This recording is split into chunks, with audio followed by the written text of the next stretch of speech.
So, I was refereeing recently for the BCJJF and the Pacific Northwest Open. And here I'm refereeing two heavyweight purple belts. You can see the one guy's wearing an orange belt because they didn't have a green or a yellow belt, I guess, to correspond to my bracelet. Generally heavyweights do, there you go, they do throws rather than guard pulls because it's a higher percentage win. This guy's trying one of the more high percentage throws of jiu-jitsu, the lapel drag. Tried it twice there, didn't work. Fellow in the orange belt's getting up again. Yep, there he tries it a third time, still no go. That one's kind of hard to do on people with long arms and long legs because they have, the ability to make base and whatnot, so to speak. It's also important to remember, if you try to throw a guy and you end up on the bottom, the other guy doesn't get 2 points because you tried to throw him and you screwed up.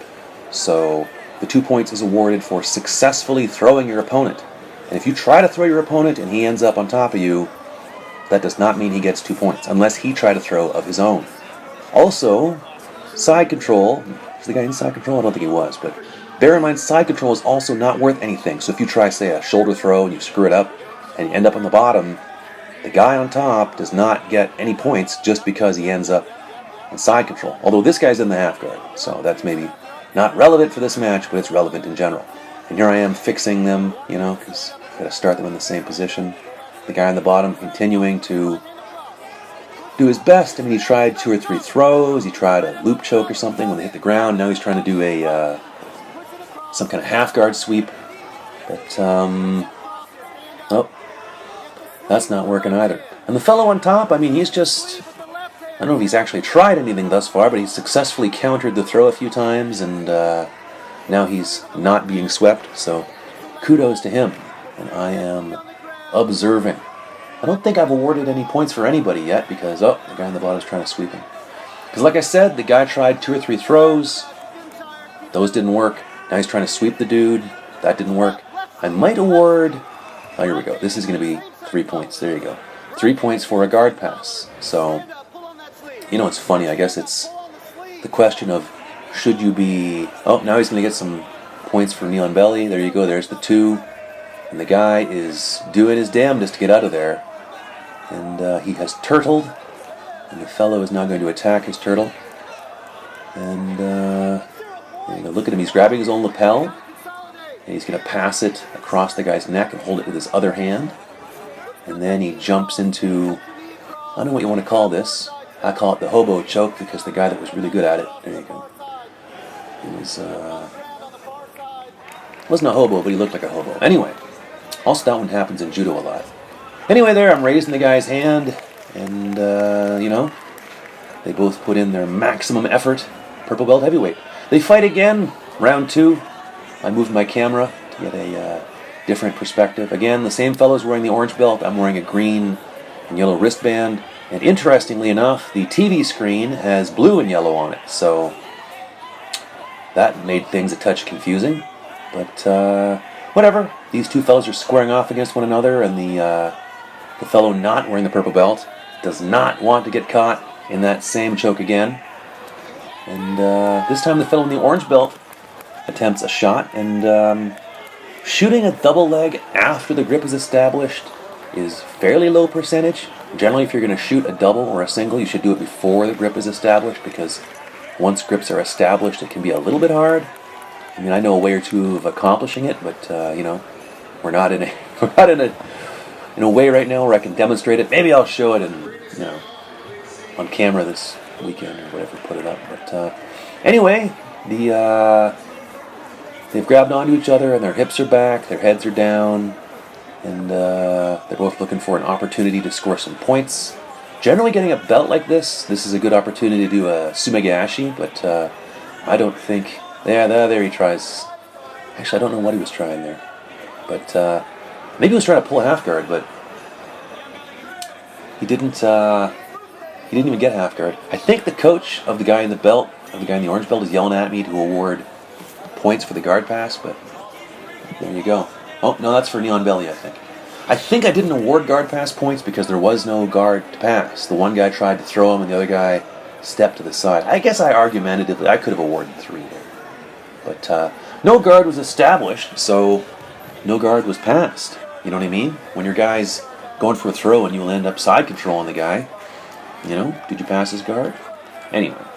So now I believe the guy in the orange belt is up 2-0, and we will see what they do next. Generally, for heavyweights, you see guys doing throws more so than guard pulls because it's just a higher percentage avenue towards scoring points and winning, you know, because the leg strength to body weight ratio, the heavier you are and the heavier your opponent is, the less success you will have pulling guard because they'll just crush your guard and, you know, bulldoze or whatever their way through it. You know what I mean?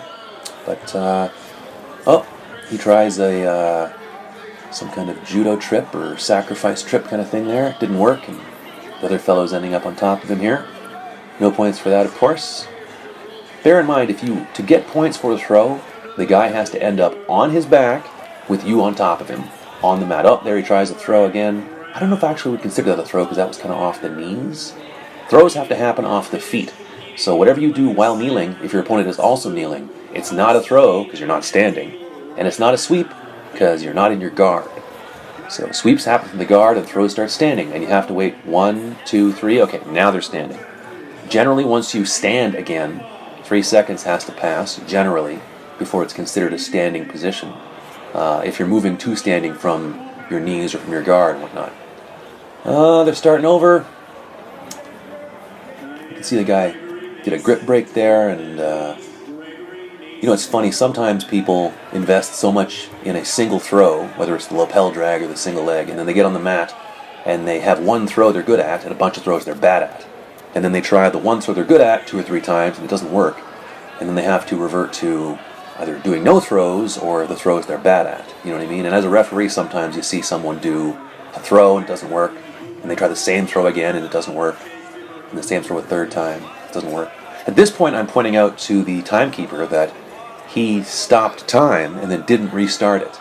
And nobody has any idea how long the clock, so to speak, has been on the same time. I believe it was like 4 minutes and 49 seconds or something like that. And so I'm telling the guys to fix their belts, and I'm telling the timekeeper, hey, how about we, you know, let time pass so that we're not celebrating our 90th birthdays with these two guys still going at one another. And he doesn't know how much time passed while the clock was paused, and neither do I. So I just tell the dudes, let's go, let's get her done, you know.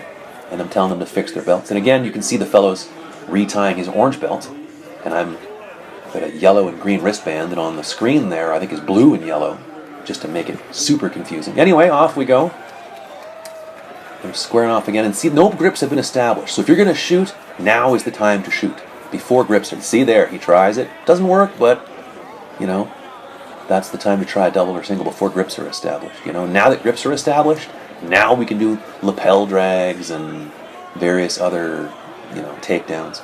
You know what's funny, I was thinking recently, you see people, oh, the guy just pulls guard. You see people in jiu-jitsu do throws from judo or throws from wrestling, but wrestling throws are from wrestling, and they're designed to accomplish victory in wrestling, and judo is for judo.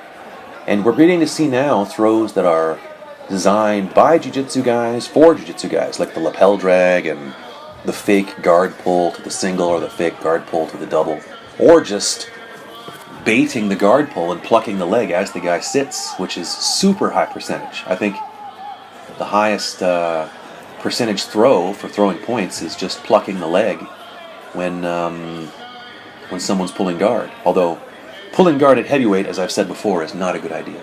You know. Oh, it's nice. The one guy there wearing the blue pants is in there. Anyway,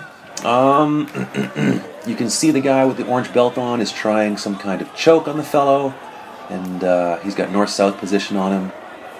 And I'm awarding, oh, there you go, the 3 for passing the guard.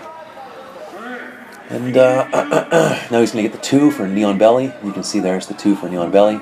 And you can see the guy is like, no thank you, sir. And once again, the fellow with the blue pants is covering what's going on. But I believe the guy with the orange belt is going to attempt that exact same choke he did in the first match, where you pass the lapel through the turtle. And then see there, I'm motioning at the guy in blue, get out of the way. But my camera's still not over enough. And you can see the guy with the orange belt on is attacking the turtle position. I don't think he has hooks, because if he had hooks, I would be awarding the 4 points. But I haven't, so he's just attacking the turtle. And, see here he's going to try that same choke where he passes his lapel to his own hand, and here he's going to sit, try that hobo choke again, and the guy taps, and I stop the match. Anyway, I didn't capture it on camera, but it's the same choke he did in the first fight, where you pass your lapel across the guy's neck, under his armpit, grab onto it with your other hand, and then you sit, step over his head, and you sit, I think there's another name for it in jiu-jitsu. I call it the hobo choke, because there was a guy that was quite good at it that kind of looked like a hobo. Anyway, I'm raising somebody's hand. It's the orange belt, green and white bracelet, blue on the screen guy, and maybe he's yellow on the screen, I don't know. And he's the guy that wins.